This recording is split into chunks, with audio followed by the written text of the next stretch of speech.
Welcome. I'm Dr. Deborah Lockwood from Life Changer with the next in our series of interviews on success in cardiology.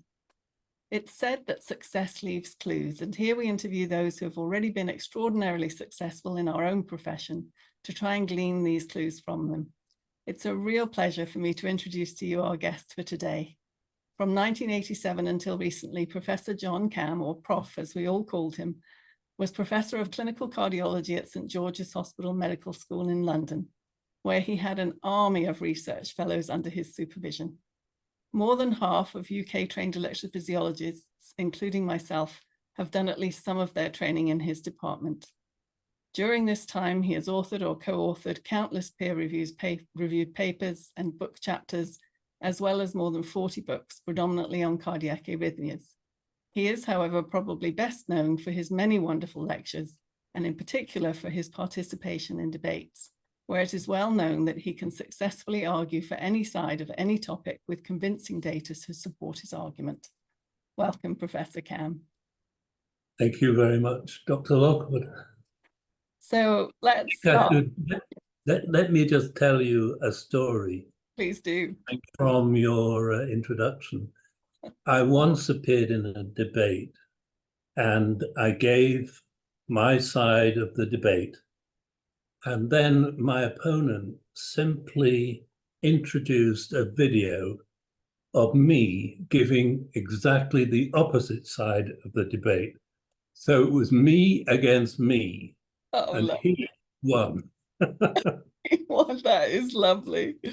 Oh dear, I can imagine that as well. I mean, how else do you argue against Professor Camm?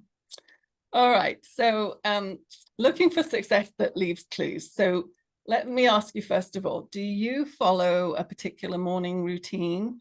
Have you always done? No, quite the opposite. I'm a one day at a time type of person, and I try and make my life fit around whatever obligations I accept and whatever things I have to do. So I don't try and regiment the day at all. I just go with the flow, as they say. I've always found that a much better principle than trying to get up at a certain time of day, do a certain amount of things before I go to work, and so on and so forth. In fact, I'm not a sort of morning person at all. I'm a late evening, even a night owl. I like to work late into the night. I often don't go to bed until 1, 2, 3 o'clock in the morning. And therefore, I don't get up particularly early. I'm not a 5 a.m. or 6 a.m. riser. I'm often quite late getting out of bed, but I try and make sure that I meet my commitments and let my life flow around the commitments rather than trying to be regimented about it. Mm-hmm. Perfect. So was there any time in that for you to do exercise? Well, as a younger person, yes, I used to do exercise. In particular, I played a lot of tennis. I can still play a bit of tennis, but not anything like as vigorously as I once did. But most of my exercise, paradoxically, came from running for aeroplanes or walking not only 10,000, but sometimes 20 or 30,000 steps a day, walking around exhibition halls or going to conference rooms and so on and so forth. So plenty of exercise. In fact, I've remained the same weight, for example, from the age of 26 to, as I am now, 77. My BMI hasn't shifted from the somewhat over normal or just the wrong side of normal. I'm about 26 or 27 BMI, and I think it hasn't changed at all. So have you been someone who's always had a really clear vision of what you wanted for the future, say 1 year or 5 years away, or do you just live it day by day? No, I don't exactly live everything day by day. I have had a general principle of not being repetitive and not doing the same thing all the time. So I've always tried to do something until I got really to the bottom of it and doing it as well as could be done. And then I would move on to something else. So, for example, originally I was very interested in deductive electrophysiology. That was what was happening in the early 1970s, for example. But I got fed up of that, and I moved on to risk prediction of sudden cardiac death, for example, or of heart failure, or problems related to hypertrophic cardiomyopathy, and so on and so forth, depending on who I'd gathered around me. And often what they were doing would interest me for a while, and so on. And I then moved into atrial fibrillation, then I moved into anticoagulation, then I moved into left atrial appendage closure devices, and so on and so forth. So I keep moving from something that's become pretty well established to something which is just starting. And I try to go with the development of some of these inventions or procedures or ideas. And that's the way that I've kept myself interested in everything as I've gone along. But I would hate to be doing the same thing every day. And I would hate to be doing the same thing for more than a few years for a big subject and then move on to something else and so on. So that's the way that I've conducted things. So you definitely chose the right specialty then, because of course cardiac electrophysiology was such a young specialty that for someone who wants every day to be new and different, that was really the thing to go into, wasn't it? It certainly was, yeah. Great. I really thought that was going to be the big thing in the future. And of course, it has been very satisfactory for me for my entire career, although I've flitted from one area to another area within that general domain. So you flitted from topic to topic, but did you have kind of a big overarching plan right from the beginning of what you wanted to happen with your career? Or was that also just something that kind of happened to you? Well, not exactly, because of course I needed, first of all, to establish myself. That was the first thing that I needed to do. And when I say establish, I mean within an academic career. So I had to become not only a research worker from an NHS position, but then to become a senior lecturer, then to become a reader and a professor, and so on. And I ended up as chairman of medicine at St. George's. And afterwards, I dropped that and went back to just being the chairman of the academic cardiology section. So I wanted to do that, but I quickly decided that I didn't want to go further into the higher realms of university education. And I didn't want either to develop into a full-time clinician, because I wanted to have lots of flexibility and diversity. And I didn't want to sit on committees all day. And I wanted to continue to have some patient contact, but not so much that I couldn't do other things. So I have had a sort of goal to do things and to do things well, but I haven't had anything that I really aspired to be as such. I got to wherever I got, and I think that's quite a good principle, because you don't disappoint yourself if that's how you're going to live your life. Right. So you just set out really to be the best you could be at everything that you did. Yeah, more or less. That's been the overriding concept. Okay.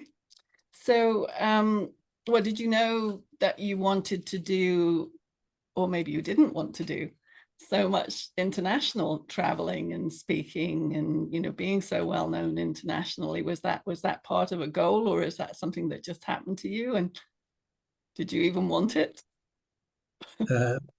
Well, looking back on it, I think I did it too much, but at the time I very much enjoyed it. And my purpose for traveling was almost always for educating people and myself. So I would go to learn and to teach. And that was the main reason that I traveled. And I found that that was a very enjoyable way of life. Although, and I'm sure you may want to know the answer to this, how did that go with the rest of my family and my life, the fact that I was traveling so much? I did so well that now I'm a life member of everything that British Airways has to offer. And even though I don't travel very much now, I get looked after very well. They meet me and greet me and take me off the planes and onto the planes and all of that sort of thing. I don't know how many times I've been to the moon and back, but quite a lot, I think. But basically, I think that traveling a lot as I did wasn't entirely the best thing for domestic life, because when the children were young, I didn't see them anything like as much as I should have done, and looking back, would have liked to have done. But I had a wife who was a full-time mother and wife. She wasn't working at the time. And therefore, she was able to handle a lot of the domestic duties and a lot of looking after the children and so on and so forth. And I'm glad to say that now, after retired from doing quite so much traveling, I'm a very active grandfather. So I'm very busy with grandchildren and trying to recoup some of what I missed out on previously. So traveling, I think, is important, but it has to be contained. And I would certainly recommend to youngsters that they don't follow my footsteps in traveling as much as I did. Okay. So the costs were a little high there. Yeah, I think yes. And you can't be away or go to the airport twice a week, every week, and expect to be able to do as much as at home as one would want to. But in the end, it turned out extremely well. But I look back on it and think I've missed something. Perhaps they missed me as well. Did anything unpredictable or unexpected happen that kind of propelled you forward, that you didn't plan, or just came out of the blue? Well, I think not in the part of my life that you're most interested in, but I will tell you that the reason that I am in cardiology was through something that was totally unexpected. When I was a medical student in my first year, I developed mumps.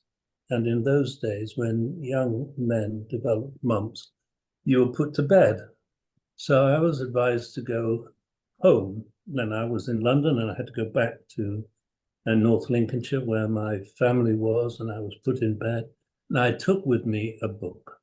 And that book was Leo Shamroth's book on the ECG. And I don't know if you recall it, but it's that thick. It's a very big ECG book. I was in bed for 3 weeks and I read it from cover to cover several times. And after I had done that, I could never escape from the ECG and cardiology. I tried to be a surgeon. And when I was the surgical SHO, the medical registrars would be bringing ECGs to me to interpret when they were seeing patients in the A&E and so on. So it really was the reason that I had to be a cardiologist.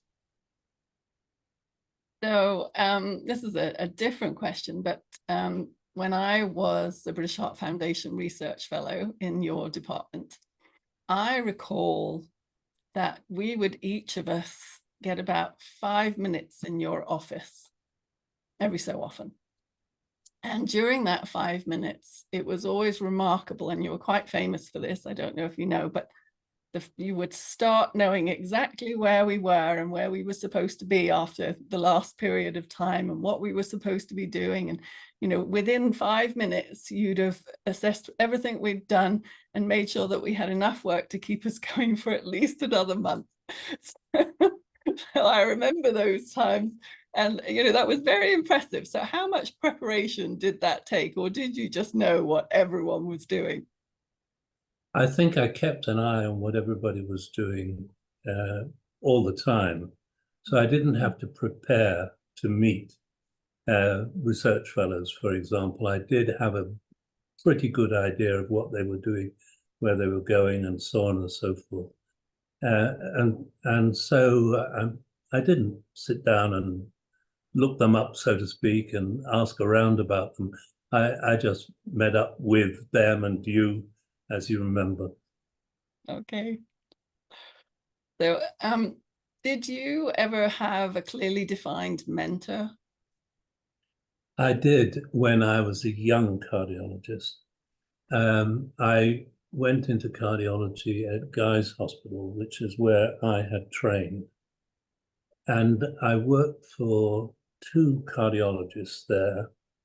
One was a man called Dennis Ducar, who was a wonderful clinician, absolutely fantastic with his stethoscope and examining patients and so on and so forth. And he was my idea of a doctor type cardiologist. But the other cardiologist I worked with was Edgar Soughton. Now, Edgar Soughton was a much more technical doctor, interested in the latest and the greatest, not only in electrophysiology and so on, but he was the man that introduced cardiac pacing to the United Kingdom and much of Europe. And he was an inspiration to me. And I very much hung on to learning from him how to do research and how to have an ambition about moving forward in cardiology. So it wasn't sort of ancient clinical cardiology. He was always pushing the frontiers. And I very much learned from him how to do all of that. And I remember one incident when we were on a ward round seeing a patient, and the patient had a temporary wire. And Edgar Soughton had been trying to get the administration to buy a pacemaker to put into this patient so they could take the temporary wire out. And the administration said there's no money to buy a pacemaker. So he took the administrator to the bedside and he said, Mrs. Bloggs, meet Mr. Brown, and Mr. Brown, this is Mrs. Bloggs, and you can see she's got this temporary pacemaker, you can see it ticking. And what I need you to do now, Mr. Brown, is to switch off that temporary pacemaker because you haven't managed to buy a permanent pacemaker for this lady. But please tell her that as you do this, she will die. Now, that was a most amazing demonstration of how to bring the faceless administrators to the bedside. Mm. I've told it in a slightly more graphic way than it actually occurred. But the point was that he insisted that those who were controlling what we could do at the bedside must join us at the bedside to see what our problems were and how he, the administrator, could help us to overcome them. And I always admired that and tried to do the same myself. Wow. So if you were advising a young cardiologist on what to look for in a mentor who would help them to make the most of their own careers, what sort of things would you think they should look for? I think it depends very much on whether their ambition was to be academic or to be clinical. if it was to be, Yeah, let's say academic, because that's what you did. well, I think if they want an academic approach to life, they should find a mentor who has been very successful in that arena, because it's only by talking to people who've had success that you can learn from them how you might be successful yourself. And you do need a moving vehicle to climb onto in academia. If you're starting from scratch, you'll find it very difficult, very slow motion, very hard to succeed.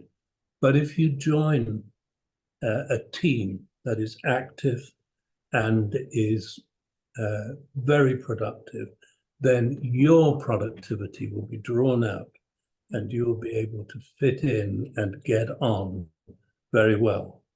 So that, I think, is the most important concept if you have academia in mind. Okay. Do you have a particular strength or trait that you feel was most influential in fueling your success? I think that my main quality with regard to success is related to my ability to move with the times. Many people develop one skill set and they still stay with that skill set in one area all of their lives. They become extremely expert in that. But I think they also become most of them become somewhat boring in that area. Now, I always wanted to be excited by life. So I wanted to be able to move from one arena to another arena very easily. And that, I think, was what gave me my opportunity. And it isn't easy to do that, because once you get embedded in an area in which you've achieved some success, to abandon that largely and move into another area, you're taking a risk. So you have to have that sort of quality where risks are something that you enjoy rather than fear. And I would recommend that people think about that very much when they're trying to develop their careers. So as someone prepared to take risks, did anything ever happen that was, really, really bad and set you back in your career? And if it did you learn from that to help you be stronger afterwards, or did it just set you back? I think I went through a number of dead ends, if you like. I think that's inevitable, but I never got so deep down that blind alley that I saw it as a regretful experiment. I always managed to see that I was going nowhere and moved away from it. So I don't have particular instances that I can quote about that, but there were many of them. And because I didn't get too far off track, I don't recall the specifics of many of those. Mm-hmm. So is there anything that you wish, other than, so let's say within your career, so not the less travel to be with your family, but was there anything that you wish that you could have done differently? I don't think that there is much that I regret about the way I pursued my career. I did have a few disappointments. For example, I stood twice to be the president of the Royal College of Physicians. I was third on the first occasion and I was second on the second occasion. My son explained to me that that was top of the losers and I shouldn't be so proud of it. But I tried to be optimistic even about that. So a third time and you'd have done it, wouldn't you? You were climbing up third, second, first. I think that I'd moved on to another area by then. As I've explained to you, I don't sort of stick around if I don't think I'm going to move ahead successfully. Right. If you were able to spend 2 minutes, 5 minutes with a 20-year-old you, what advice would you give them, knowing what you know now? Well, I think we're at a particular crossroads with regard to career development, especially within medicine. I think it's really important that you identify an area which will not be taken over completely by artificial intelligence or what have you. I think it's really important to find an area that might be in science, or it might be in the patient interface, for example, in medicine, where artificial intelligence or medicine or other forms of IT will not supplant the human being. And I think that's going to be a really critical thinking process for the youngsters coming into medicine these days. They have to think very carefully about how they think medicine will develop and where they will still be able to make an active and satisfying contribution. For example, I would not encourage anybody to go into any form of imaging now, because I think 99% of the imaging will be done by machinery within a year or so from now. It's going very, very quickly. Yeah, true. Okay. So where do you get your most inspired ideas? Where do they come from? Well, I think by accident, usually, often because I've been asked to do something. It might be a simple thing like writing a book chapter or writing a review. And I delve into the literature, for example, and I find something that intrigues me. And I start thinking about it. I think about it when I'm on the underground. I think about it when I'm going off to sleep. I think about it when I'm on my own, for example. If everybody else has gone out and I'm sitting there, I don't switch the television on. I sit and muse about various things most of the time. And I get the ideas, I think, mostly late at night from something that has triggered a thought process, such as writing an article or something of that sort. And I find that that's a very exciting occasion, because you suddenly find something that interests you greatly and you want to do more and more on it. And then first thing in the morning, I will get up early and write a lot of that down. Nowadays, I just dictate it, but previously I would type it into a computer or write it on paper. But now I just dictate it, and I find it's a really good way to get started in any new arena. So just for fun, can you tell me a couple or one really memorable thing that has happened during your career? Well, the career has been very varied, as I've indicated to you. But one of the things I did was work as a volunteer for the St. John Ambulance Brigade. And I got to be a very senior doctor within the St. John Ambulance Brigade.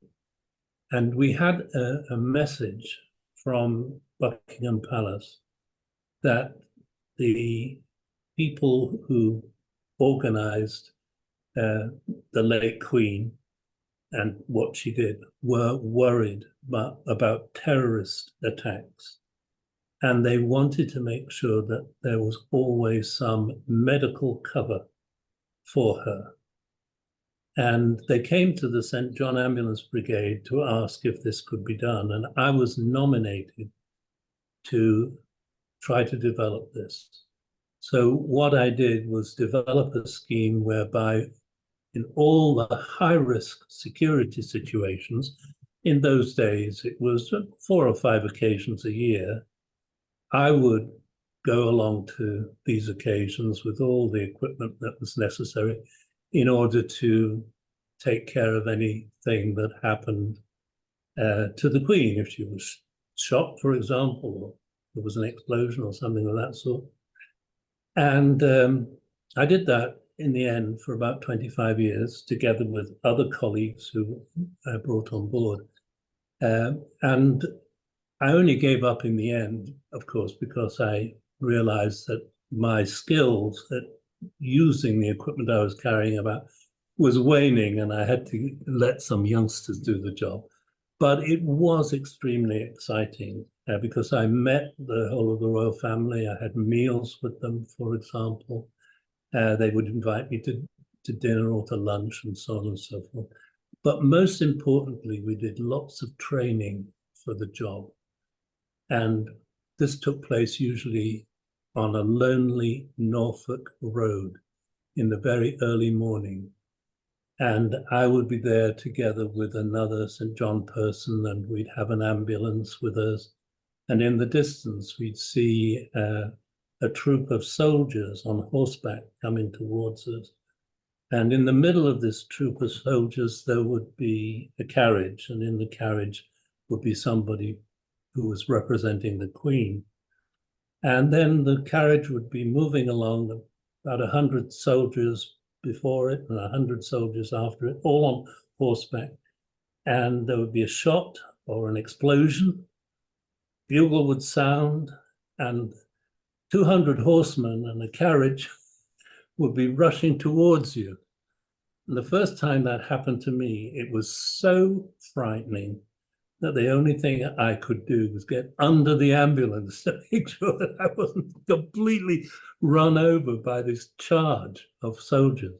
It was a very exciting time learning how to cope with all of these kinds of occasions. And that's just one example. Wonderful.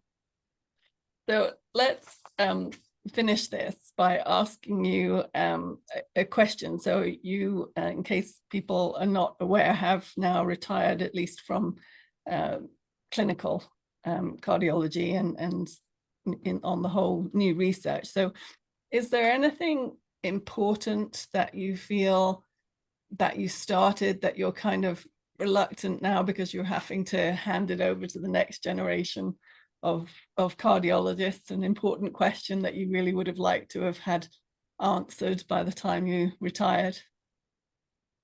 Actually, I don't think I do have anything like that, because I think that I've not, quotes, retired, but I've moved on to something else. For example, now I spend a lot of time developing educational material. One thing that I'm really involved with is the European Textbook of Cardiovascular Medicine.